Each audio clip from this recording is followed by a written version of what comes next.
할렐루야, 반갑습니다. 오늘 제 3장 성경줄기 3장 입애국과 민족 공부합니다. 지도자 요셉에 대해서 같이 말씀 나누는데요. 창세기 37장에서 50장까지의 내용입니다. 네, 우리가 먼저 그 원역사 부분을 같이 했고요. 그 다음에 지난 시간 족장사 같이 했습니다. 아브라함, 이삭, 야곱 요 세 족장을 중심으로 한 그 하나님의 비전과 인도하심의 삶에 대해서 같이 나눴고요. 오늘은 지도자 요셉과 관련된 말씀을 같이 나눕니다. 창세기 37장에서 50장까지 13장, 4장에 이르는 말씀이에요.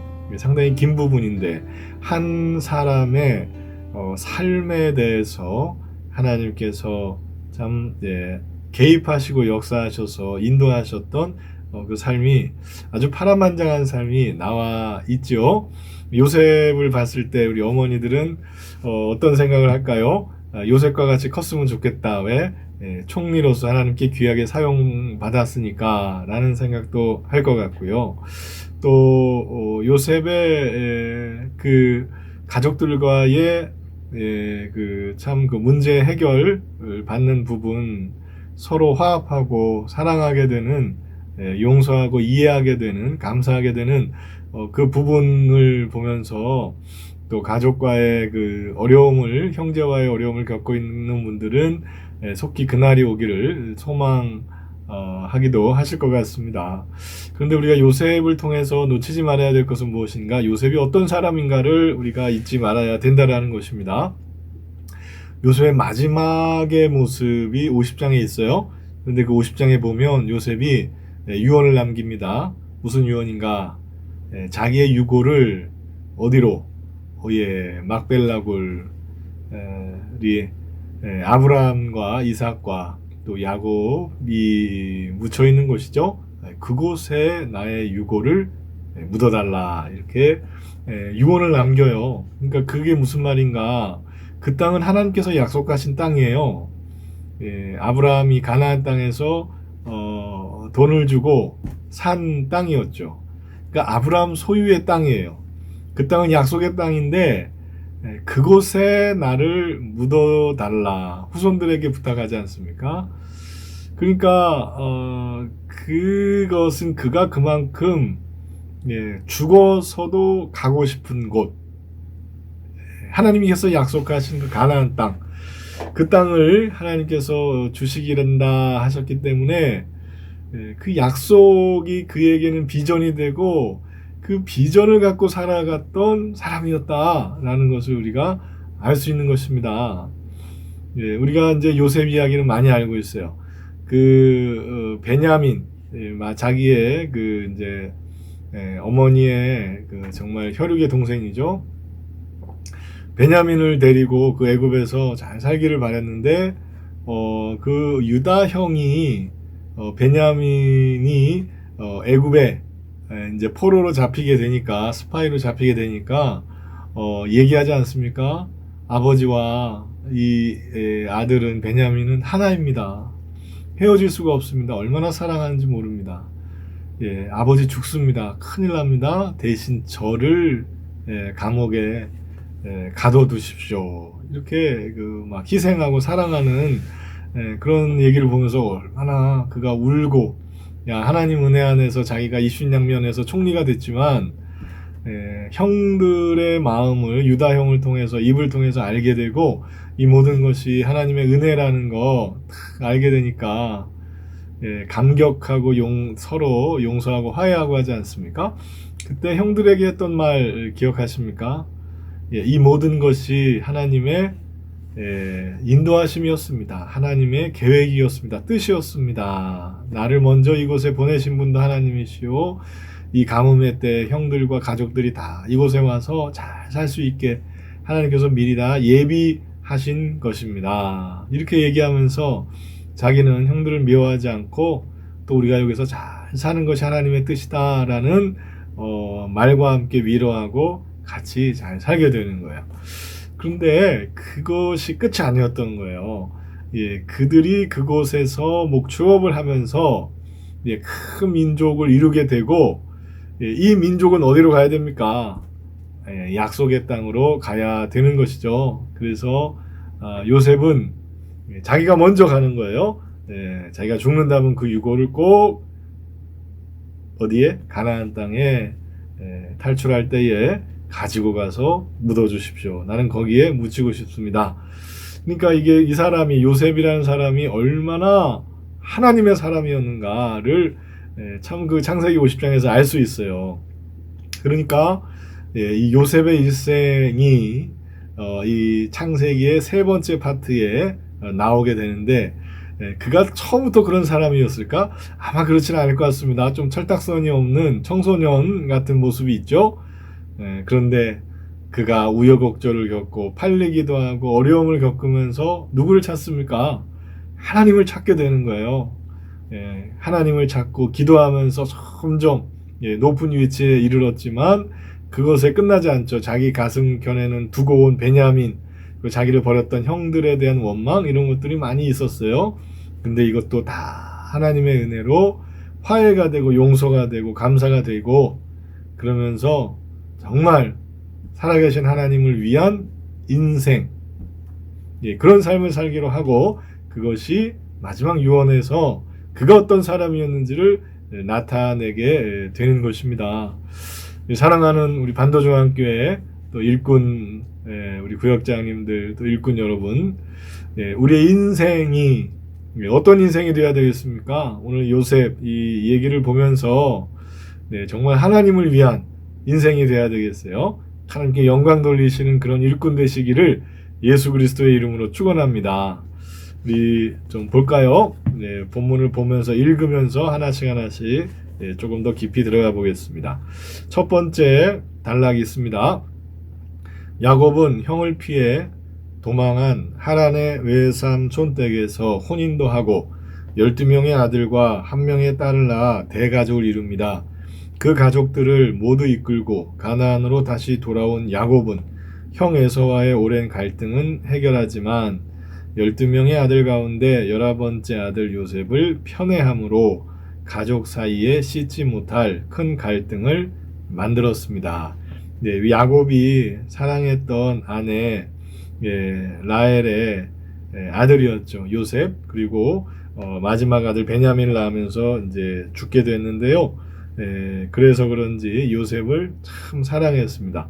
다른 아들들보다 훨씬 더 사랑했죠. 그런데 그것은 가족, 형제들의 참 불화를 만드는 좋지 못한 교육이고 모습이었다. 우리가 알 수 있죠. 다음 보겠습니다. 야곱의 아들들은 아버지 야곱이 요셉을 편애하는 일에 대한 불만으로 어느 날 요셉을 미디안 상인들에게 팔아넘기고 아버지에게는 요셉이 짐승에게 물려 죽은 것 같다고 말했습니다. 야곱은 요셉을 잃었다는 생각에 큰 슬픔에 빠지지만 또다시 요셉의 동생이자 12번째 아들인 베냐민을 편애하기 시작했습니다. 그러자 10명의 아들들의 불만은 더욱 고조되고 심지어 야곱의 넷째 아들 유다는 가출하여 가나안 여인과 결혼하면서 아버지 야곱의 뜻을 정면으로 거스르기까지 했습니다. 자식들이 아버지께서 이렇게 편애하고 차별 대우하니까 불만이 쌓이고 그러면서 참 삐뚤어지는 모습을 보이게 됩니다. 지금도 마찬가지죠. 그런 일들이 일어납니다. 자, 그 다음 보겠습니다. 야곱 가정의 가족 갈등은 여전히 해결되지 않은 상태였습니다. 그런데 미디안 상인들에 의해 애굽의 종으로 팔려갔던 요셉은 보디발 집의 종으로부터 시작하여 우여곡절 끝에 애굽의 총리가 되었고 마침내는 하나님의 뜻 가운데 입애국의 지도자가 되었습니다. 형들에 의해서 팔려갔어요. 구덩이에 놓고 이제 죽일까 했는데 죽일 필요까지 있느냐? 그래서 미디안 상인에게 요셉을 돈을 받고 팔고, 그다음에 이제 애굽으로 가서 보디발이라는 장군의 집에 노예로 몸종으로 들어가게 된 것입니다. 그런데 거기 들어가서 이 요셉이 어떻게 정신을 차렸을까요? 하나님께서 함께 하신 거죠. 너무 뛰어나니까. 요셉이 오는 날부터 그 집에 복이 임했다라고 말씀하셨어요. 하나님의 축복이 막 임하니까 이 요셉을 참 특별하게 보고 그러면서 이제 그 가정을 다 책임지는 자리에까지 올리게 되죠. 참 요셉이 하나님께서 함께 하셔서 자꾸 잘 되는 모습 볼 수가 있습니다. 다음 보겠습니다. 입 애국과 민족 이야기의 줄기는 크게 5가지로 정리할 수 있습니다. 첫 번째, 요셉의 훈련 시작. 요셉이 그 보디발의 집에서부터 막 훈련이 되죠. 총무로서 가정일을 장군의 집이기 때문에 규모가 컸겠죠. 거기에 일들을 다 관장하는 이런 훈련들을 하게 되고 또 감옥에도 가게 됩니다. 보디발의 아내의 유혹을 물리쳤어요. 그러나 누명을 쓰게 되고 감옥에 갔죠. 그렇지만 그 감옥은 또한 그 정치범들이 수용되는 곳이었고 거기에서 지내면서 여러 가지 또 그런 경험들, 훈련들, 정치적 감각들 이런 것들을 또 배우게 되지 않았을까 생각이 됩니다. 두 번째, 요셉의 훈련 과정. 그렇습니다. 요셉이 이 훈련 과정을 통해서 그런 여러 가지 경험들, 그러면서 그가 아주 단단한 사람이 되어가는 거죠. 사람을 사랑하고 하나님을 의지하고 하나님의 비전에 자기의 삶을 맞추는 그런 삶을 아주 참 살아가게 되는 것 같습니다. 다 하나님께서 우리를 쓰시려면 고난 가운데 훈련시키시고 정말 그 미랄이 되어서 썩어 열매 맺게 하시는 그런 과정은 필수적인 것 같아요. 모세도 그렇고 다 그렇지 않습니까? 저와 우리 여러분들도 하나님께서 단련시키셔서 우리 하늘나라의 빛나는 보석으로 만들어 가시는 줄 믿습니다. 우리 그 고난을, 그 단련의 과정을 기쁘게 생각해야 되겠어요. 고난도 축복이다. 그렇게 생각하지 않는 사람은 교만한 사람이죠. 다 준비되어 있는 사람이다 라고 생각을 하는 건데 우리 그렇지 않습니다. 세 번째, 애굽의 총리가 된 요셉. 결국 요셉이 그 꿈을 해석하는 능력을 그렇죠. 그 술관원과 그 음식 관원을 통해서 알려주게 되고 그들이 이제 애굽의 바로 왕에게 그것을 알려줌으로 해서 요셉이 바로 왕의 꿈을 해석하여 참 요셉 같은 자라면 이 나라를 맡길 수 있겠다 해서 총리가 되는 것이죠. 어마어마한 자리입니다. 하나님께서 함께 하시니 그가 총리가 되고 그 나라의 일을 잘 관장하게 되는 줄 믿습니다. 네 번째, 22년 만에 형제 화해. 22년이 지났습니까? 팔려온 시간부터 다 따져보니까 그렇게 시간이 되죠. 그러니까 이제 7년간 풍년이 있었고, 그 다음에 이제 7년에 흉년이 있게 되는데, 2년째 되는 때부터 음식이 다 떨어지니까, 이제 야곱의 가족들, 형제들이 애굽에 곡식을 사러 왔다가 이제 대면하게 되는 거죠. 그 자리에서 특히 유다 형의 그 말을 진심을 통해서 이제 화해하게 되고 하나님께 감사, 영광 돌리게 되는 가족이 됩니다. 얼마나 기뻤을까요? 다섯 번째, 야곱과 요셉의 유언. 그렇습니다. 야곱이 그렇고요. 요셉이 그랬어요. 자기의 유골이 가나안, 할아버지가 묻혀있는 곳, 아버지가 묻혀있는 곳, 그 막벨라 굴에 안치되었으면 한다. 그것은 곧 하나님과의 약속을 잊지 않은 그 비전의 사람, 하나님의 뜻을 이루고자 참 애썼던 소망의 사람이었다라는 것을 보여주고 있는 것입니다. 우리가 그런 사람이 되어야 됩니다. 다음 보겠습니다. 요셉은 애굽으로 내려간 지 22년이 지난 후 애굽에서 형들과 재회를 하게 됩니다. 요셉을 미디안 상인들에게 팔아넘겼던 요셉의 형들은 애굽의 총리가 되어 있는 요셉을 만나자 그들이 저질렀던 일로 인해 크게 두려워했습니다. 얼마나 두려웠겠습니까? 자기들이 이제 죽이려다가 노예로 팔았던 동생이 이 나라 애굽의 가장 강대한 그 제국이죠. 그 당시에 총리가 되어 있으니까 우리 뭐 죽었다 생각할 수 있었겠죠. 자, 그 다음에요.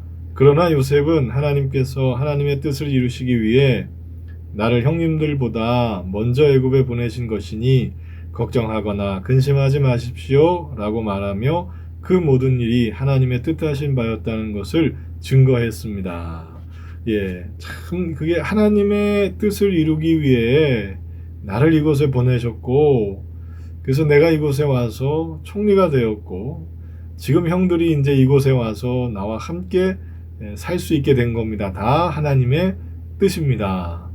이렇게 얘기하는 것이 얼마나 은혜가 되고 감사가 됩니까? 그것이 진심이 된 거죠.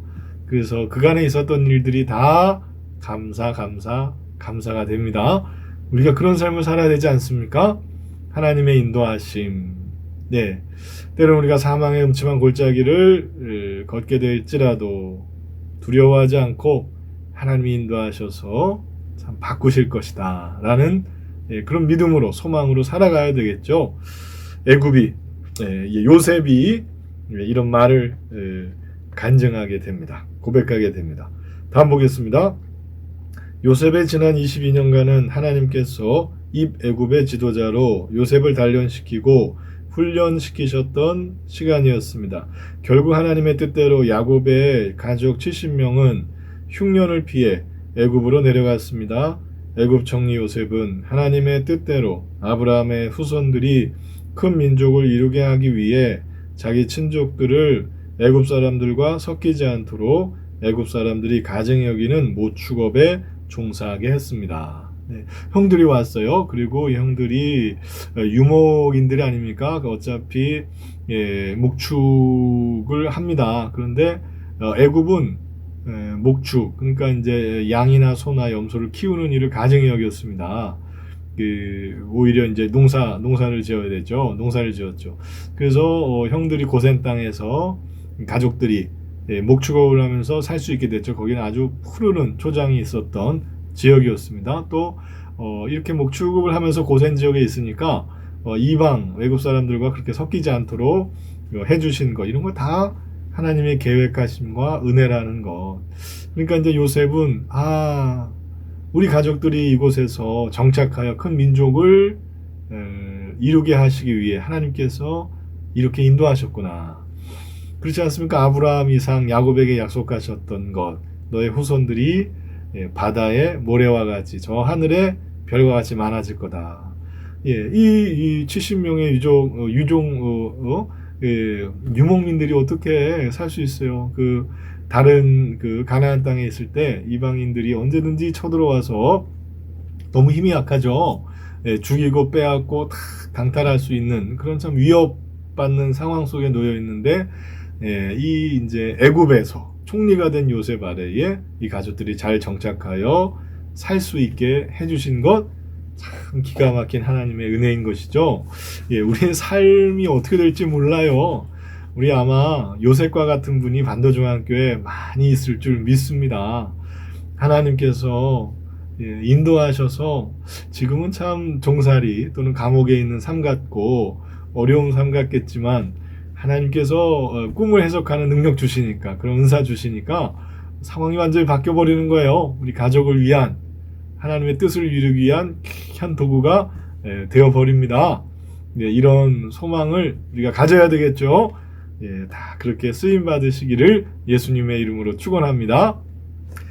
마지막입니다. 야곱은 애굽에 내려와 요셉을 비롯한 70명의 가족들과 함께 17년을 살면서 오랜 가족 갈등을 해결하고 자손들에게 아브라함과 이삭의 하나님, 그리고 야곱의 하나님을 가르쳤습니다. 그래서 그 가문이 모든 민족을 위한 한 민족이 될 때까지 아브라함이 하나님과 맺은 언약을 잊지 않게 했습니다. 그리고 그것은 야곱의 유언이 되었습니다.